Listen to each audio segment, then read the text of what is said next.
Sumagi na ba sa isipan mo na may dalawang simpleng salita na kayang baguhin ang takbo ng buhay mo? Madalas ay nakikita at nadidinig mo ito at ito ay pangkaraniwang lumalabas sa bibig ng tao. Ito pala ay may gamit sa manifestasyon. Ang dalawang salita din na ito ay kayang buksan ng espiritual na pintuan ng abundance at prosperidad. Alalahanin na ang video na ito ay idinisenyo para sa mga taong tinutuklas at may malaking interes sa manifestasyon. Ito ay para sa may positibong pananaw at lubos na paniniwala din sa mga ganitong bagay. Kung ang nilalaman ng video na ito ay hindi sang-ayon sa iyong kalooban at paniniwala, ay mas mabuting i-skip mo na lamang ang video na ito.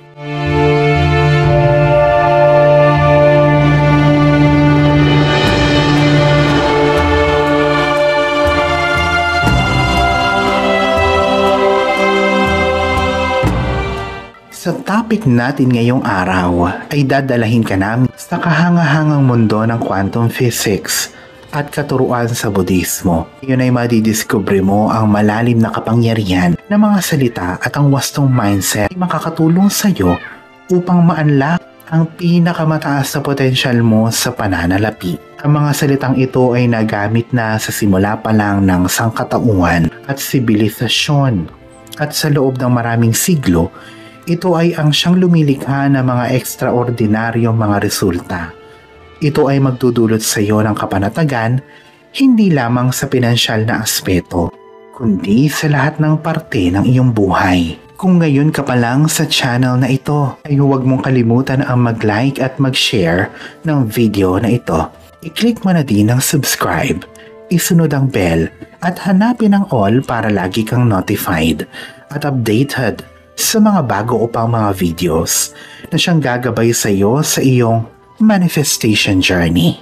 Ito ay magsisimula sa malalim na pagkaunawa mo sa mga kahulugan ng mga salitang ito at sa kung ano ang wastong paggamit nito para sa manifestation. Maaari ka talagang tumungo papunta sa pagkamit mo ng financial abundance na siya naman talagang pinapangarap mo.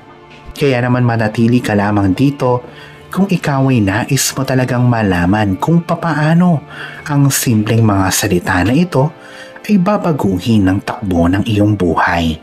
Kaya tumungo na tayo sa isang transformative na paglalakbay na ito upang mas maunawaan ang kapangyarihan ng mga salita. Tuklasin na muna natin ang nakamamanghang konsepto mula sa quantum physics na tinatawag na observer effect. Ang quantum physics ay isang pag-aaral tungkol sa mga maliliit na particles sa universe na siyang nagpapakita ng isang mundo kung saan ang mga regulasyon ay kaiba sa kung ano ang nararanasan natin sa buhay na mayroon tayo. Sa pang-araw-araw na buhay natin, nakita ng quantum physics na ang mga particles na ito ay pwedeng mabuhay sa isang state ng posibilidad, isang bugso o wave ng mga potensyal na outcomes hanggang sa ang mga ito ay maobserbahan. Ito ang tinatawag na observer effect.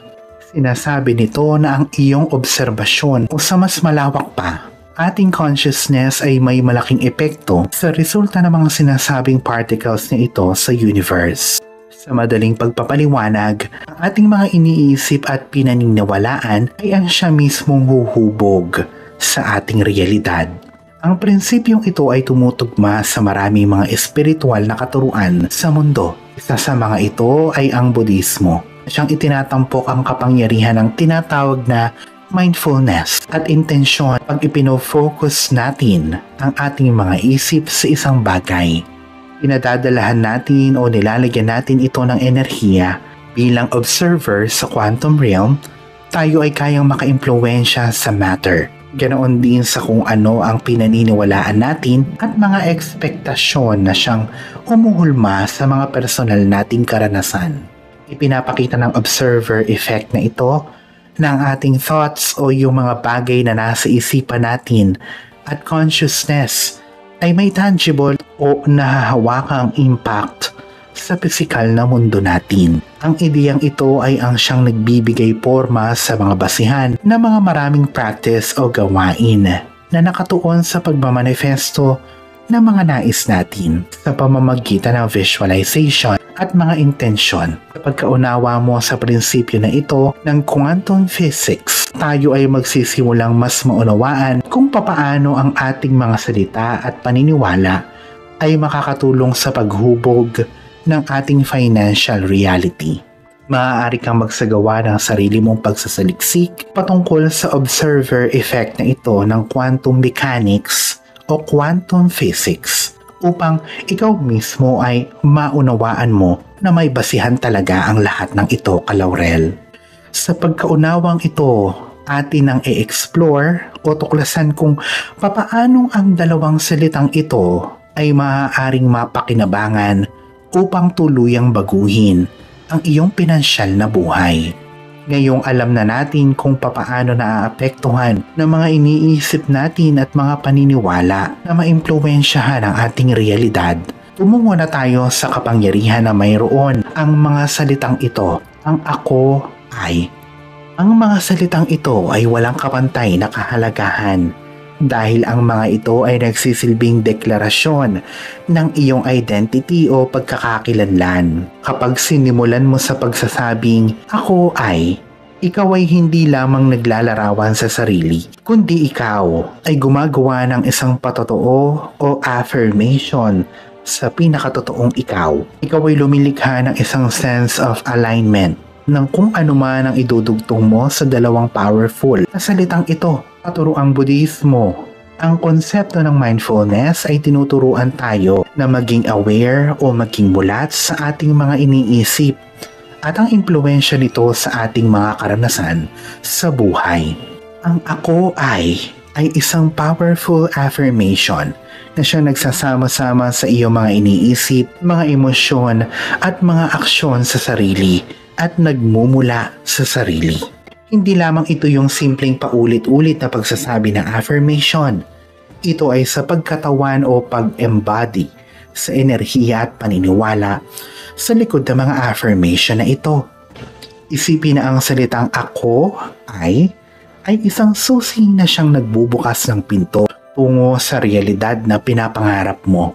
Kapag sinabi mong ako ay mayaman, ikaw ay hindi lamang nangangarap na maging mayaman, kundi ito ay mismong deklarasyon mo na ito ay isang parte ng iyong identity o pagkakakilanlan. Napaka-importante na ipantay ang nasa isip at emosyon sa tinatawag na deklarasyon na ito o affirmation na ito sa sarili. Kapag sinasabi mong ako ay mayaman, pero sa kaloob-looban mo naman ay nagdududa ka, o di naman kaya ay natatawa ka kasi para sa iyo ito ay hindi naman totoo o isang kalokohan lamang. O di naman kaya ay may kaunting takot ka na nararamdaman sa pagiging isang mayaman. Ito ay ang tinatawag na incongruence o walang katugmaan. Ito ang siyang nagpapahina sa kapangyarihan ng iyong salita, kaya naman dito na pumapasok ang mindfulness. Ang mindfulness ay pagiging sensitibo sa enerhiya ng mga gawa, kaisipan at pagkilos, positibo man ito o negatibo. Upang mas ganap na maisakatawan ang kapangyarihan ng salitang ito, ang ako ay kailangan mong ipantay ang mga pinaniniwalaan mo sa kaibuturan ng iyong isip at puso sa panlabas na mga deklarasyon mong ito. Ang alignment na ito ay ang siyang lumilikha ng resonance na siyang kayang tugunan ng universe. Tandaan na ang universe ay nakikinig, hindi lamang sa mga salitain mo, kundi pati na din sa enerhiya na inilalabas mo. Itinuturo din sa Budismo na ang lahat magkakakonekta at ang mga nasa isip natin at aksyon natin ay ang siyang lumalabas sa sansinukob sa pamamagitan ng salitang ako ay nataus-puso o may conviction at sa pagpapantay ng mga pinaniniwalaan mo kasama ng iyong mga intensyon. Ikaw ay lumilikha ng isang matibay na pundasyon para sa pag-akit ng kasaganahan.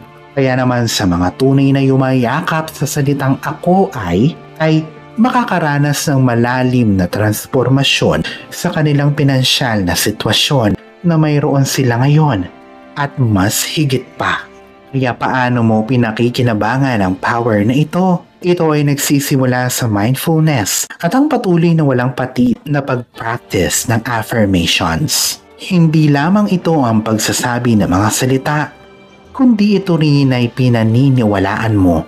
Dinadama mo ito at hinahayaan mo na gabayan nito ang iyong mga aksyon. Paano naman magpanatili ng tamang mindset upang masigurado na ang iyong sinasabi at pinaniniwalaan ay katugma o in harmony sa kasaganahan na gusto mong makamit sa buhay? Upang mas mapakinabangan mo ang power ng salitang ako ay, ikaw ay kailangan mo ang higit pa sa salitang ito. Ito ay ang tamang mindset. Ang susi sa pagpapanatili ng mindset na siyang umaakit ng financial abundance ay sa pagpantay o align ng iyong pinaniniwalaan, emosyon at kilos sa realidad na gusto mong magkaroon sa buhay o gusto mong malikha. Una ay pag-usapan natin ang patungkol sa limiting beliefs. Ito ang malalim ng nakatiin sa ating mga isipan na siyang humahadlang sa iyo sa pag-angat sa buhay, na siyang humaharang sa prosperidad at kasaganahan. Maaaring may nakapagsabi na sa iyo na ang pera ay ang pinag-uugatan ng lahat ng kasamaan, o di naman kaya ay sobra-sobra mo dapat na paghirapan ang pera o ang pagyaman. Ang mga ito ang lumilikha ng subconscious barriers na siyang humaharang sa tagumpay at patuloy kang itinatali sa paulit-ulit na kasalatan at limitasyon. Itinuturo ng Budismo na ang ating mga iniisip ay ang siyang driving force sa paghubog ng realidad natin. Para mapanatili o ma-cultivate ang mindset ng abundance, ikaw ay dapat na malagpasan ang mga limiting beliefs na ito at akapin ang mga bagong kaisipan na siyang nag-i-empower sa atin. Ikaw ay dapat na ma-reprogram ang iyong subconscious mind. Kasali dito ang pagkilala sa mga limiting beliefs at pagpalit o pag-alis sa mga ito. Sunod ang pagkonsidera sa consistent, walang tigil o patuloy na pagsasalita ng mga positive affirmations. Yung mga pinipili mong salita ang siyang nakakatulong upang mahulma muli sa tama ang iyong subconscious. Gaya ng pagsasalita ng ako ay mayaman, ako ay napupuno ng prosperidad, ako ay masagana. Upang simulang mailipat ang iyong focus patungo sa kasaganahan at lumayo sa kasalatan. Alalahanin na ang mga affirmation ay higit pa sa isang simpleng salita lang na pangkaraniwang binibigkas. Ang mga ito ay dapat na mag-resonate kasama ng iyong damdamin na pantay sa iyong mga intensyon. Napaka-importante din ng mindfulness. Sa pamamagitan nito, ikaw ay mas magiging aware sa iyong mga iniisip at mga emosyon na siyang tinutulungan kang ma-detect ang anumang negative patterns na siyang pumipigil sa iyo. Ang awareness na ito ang siyang nagbibigay sa iyo ng kapangyarihan upang baguhin ang mga patterns na ito at palitan ito ng positibo at abundant mindset. Isang aral sa buhay ang higit na inihahalin tulad dito ay ang buto ng mustasa mula din sa katuruan ng Budismo. Napakaliit ng buto ng mustasa, pero ito ay may potensyal na lumaki na isang higante at matibay na puno. Kapareha din ng sa mga pinaniniwalaan mo. Kahit ito ay sobrang liit sa umpisa, ito ay pwede ding mas lumaki pa at maging powerful. Sa patuloy na pagiging focus at pag-aalaga sa iyong mindset, ito ay lalago at lalakas tungo sa financial abundance na hinahangad mo. Tandaan ang pagpapanatili ng wastong mindset ay hindi madali o isang quick fix. Ito ay hihingi ng iyong pasensya, tiyaga, effort, at habang hindi mo ito tinitigilan, ay mapapansin mo ang mga paunti-unting pagbabago sa realidad mo. Ang mga oportunidad ay mag-uumpisa ng magsilabasan at aakit ka ng kayamanan at prosperidad sa mga paraang hindi mo inaasahan. Sunod ay ating tunghayan ang istorya na siyang hihipo sa ating damdamin. Ipinapakita nito ang malalim na impact ng affirmations at paniniwala sa paghubog ng ating realidad. Hayaan mong ibahagi ko ito sa iyo. Isang napakagandang istorya na maganda at dramatikong ipinapakita o inilalarawan ng transformative power ng positive affirmation at paniniwala. Ito ay ang istorya ng isang ama at ng kanyang anak. Ito ay tatatak sa iyong puso. Ito ay kung papaano ang mga salita ay kayang hubugin ang realidad ng isang tao. Uwing gabi, bago matulog ang kanyang anak, ang isang amang ito ay tatalukbungan ng kumot ng pakalahati ang kanyang anak. Saka ang ama naman ay magsasalita ng mga bagay na nagpapalakas sa loob ng kanyang anak. Ito ay mga affirmation at words of empowerment. At sa hindi matinag na conviction, ang ama ay tititig sa mga mata ng kanyang anak at sasabihin ng mga ito sa kanyang anak. Ikaw ay ang aking tagapagtanggol. Ikaw ay palaging magwawagi at kaya mong makamit ang anumang bagay na gusto mong makamit. Sa pamamagitan nito, ang ama ay ikinokondisyon ang isip ng kanyang anak. Ang mga salitang sinasabi ng ama sa kanyang anak ay hindi lang mga salitang walang laman, kundi ito ay isang binhi na itinatanim ng kanyang ama sa parang matabang lupa na kaisipan ng kanyang anak.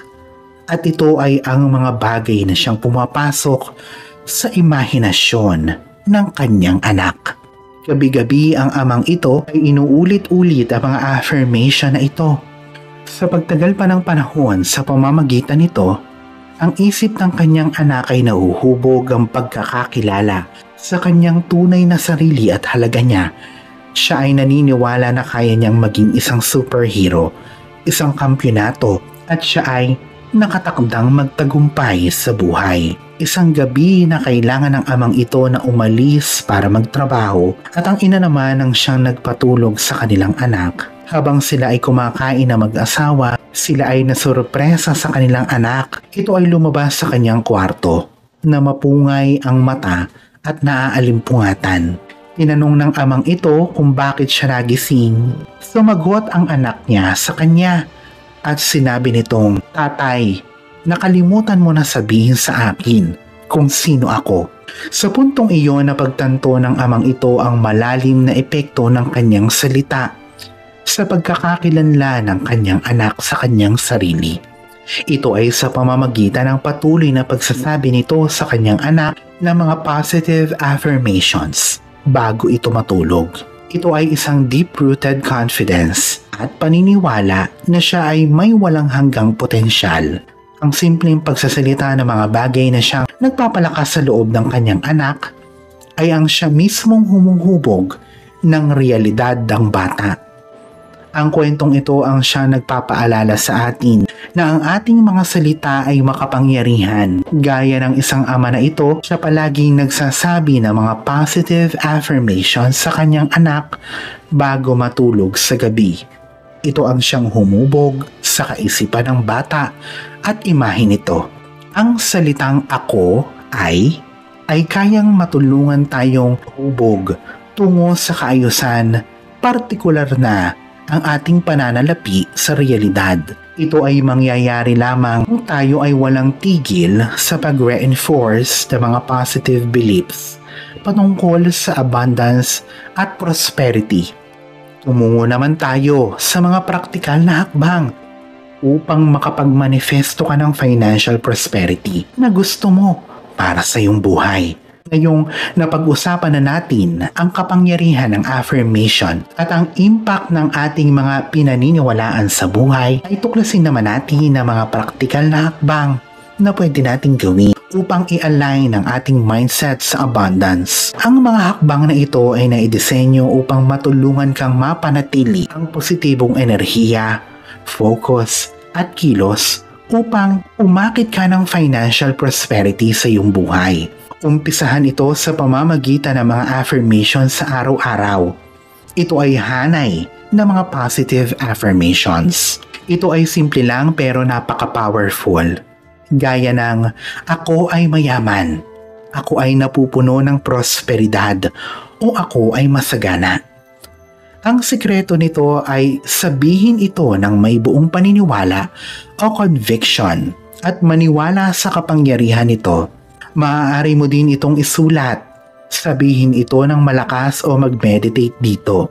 Ang pag-practice ng gratitude at mindfulness gratitude o yung pagpapasalamat ay isang powerful tool para mabago ang focus mo tungo sa abundance. Maglaan ng ilang oras sa bawat araw upang mag-reflect sa mga bagay na lubos na ipinagpapasalamat mo. Ito man ay ang kalusugan mo, relasyon at mga oportunidad. Ang pag-practice o pagsasagawa ng mindfulness ay tumutulong sa iyo na maging alerto sa iyong mga iniisip. Siyang tinutulungan kang maging sensitibo sa mga negatibo o limiting beliefs bago pa man ito mismo ang siyang kumontrol sa iyong kabuuan. Patuloy na maging consistent sa pag-align ng iyong mga aksyon kasama ng iyong mga intensyon. Kung ikaw ay naglalayong magkaroon ng financial abundance, ikonsidera lamang ang mga hakbang na dapat pong gawin upang makapunta sa direksyon na iyon. Pwedeng mag-umpisa ka ng isang proyekto, matuto ng bagong skills o mga kasanayan at tumuklas pa ng iba pang source of income o pinagmumula ng kita. Ang sekreto ay magpanatili ng isang consistent effort tungo sa mga goals mo dahil alam mo na ang mga ito ang maglalapit sa iyo sa realidad na siyang pinapangarap mo. I-reprogram ang iyong subconscious mind. Ang ating pinaniniwalaan at ang mga nakaimbak sa ating subconscious mind ay ang siyang nagdidikta sa mga kalalabasan upang ma-reprogram natin ito. Ikonsidera ang mga visualization technique. I-visualize ang mga ninanais mo pagdating sa pinansyal na realidad mo ng detalyado. Imaginein mo yung lifestyle, ang kalayaan at seguridad na nagmumula dito. Ang visualization na ito ay nakakatulong na mai-align ang iyong subconscious intentions at ikaw ay lumilikha ng mas matibay na koneksyon sa pagitan ng iyong mga pinaniniwalaan at mga aksyon. Ligiran mo lamang ng mga taong positibo at sinusuportahan ka sa iyong journey tungo sa abundance o kasaganahan. Pagandahin din ang iyong kapaligiran na refleksyon ng iyong mga aspirasyon. Ito man ay sa pamamagitan ng mga inspirational quotes, books o iba pang pinagmumulan ng motibasyon. Ang mga praktikal na hakbang na ito ay makakatulong upang magpanatili ng isang mindset na natural na umaakit ng kasaganahan. Tandaan na ito ay hindi lamang sa pagsasalita ng mga affirmation, kundi ikaw din ay naniniwala dito mismo. At ito ay patuloy ka dapat sa pag-align sa iyong iniisip, mga emosyon at mga aksyon kasama ng iyong financial goals na may kasamang consistency at dedikasyon. Mag-uumpisa kang makita mo na ang mga pagbabago sa iyong realidad na siyang nagbubukas sa mga bagong oportunidad at hindi inaasahang pagmumula ng prosperidad. Sa pagtatapos ng video na ito, ang salitang ako ay kayang baguhin ang iyong pinansyal na realidad sa pamamagitan ng pagyakap sa mindset na nakalinya sa abundance o kasaganahan. Iyong binubuksan ng mga pintuan ng prosperidad, kasaganahan at likhain ang buhay na talagang pinapangarap mo. Alalahanin na ang paglalakbay papunta sa financial abundance ay magmumula sa paniniwala at ang iyong mga salitain ay ang siyang daan tungo sa mga ito. Napaka-importante na patuloy na i-reinforce ang mga positive affirmations at gumawa ng mga praktikal na hakbang tungo sa iyong mga pangarap. Habang ginagawa mo ito, iyong mapapansin na may mga paunti-unting pagbabago sa iyong enerhiya. Ito ay sa mga dadating na oportunidad at lalong-lalo na sa pinansyal na sitwasyon mo. Ang universe ay laging makikinig at laging tumutugon sa mga vibration na inilalabas mo. Ikaw, Kalaurel, ano ba ang pinakapaborito mong positive affirmation para umakit ang kasaganahan? Ano ang napansin mong pagbabago sa buhay mo? Ibahagi mo na ito kasama pa ng iba pang mga comment at handa ko itong basahin. Ang kwento mo mismo ang siyang magbibigay inspirasyon sa iba tungo sa kanilang financial prosperity. Kung maaari, ay ibahagi mo na din ito sa iba pa na maaaring mas makinabang sa mensaheng ito. Maraming salamat sa pagsama sa akin at paglaan ng iyong kaunting panahon para dito. Tandaan na ang lahat ng salitain sa sarili na inuumpisahan ng ako ay isang deklarasyon at paniniwala at hindi lamang isang simpleng introduksyon ng sarili. Gamitin ang dalawang salita na ito na may conviction o lubos na paniniwala at panoorin kung papaano nito babaguhin ang buhay mo nang higit pa sa inaakala mo. Huminga ng malalim, ipagmalaki at ideklara ang iyong abundance. Ang universe ay naghihintay na sa gagawin mong ito at ito mismo ay agad na tutugon sa iyo.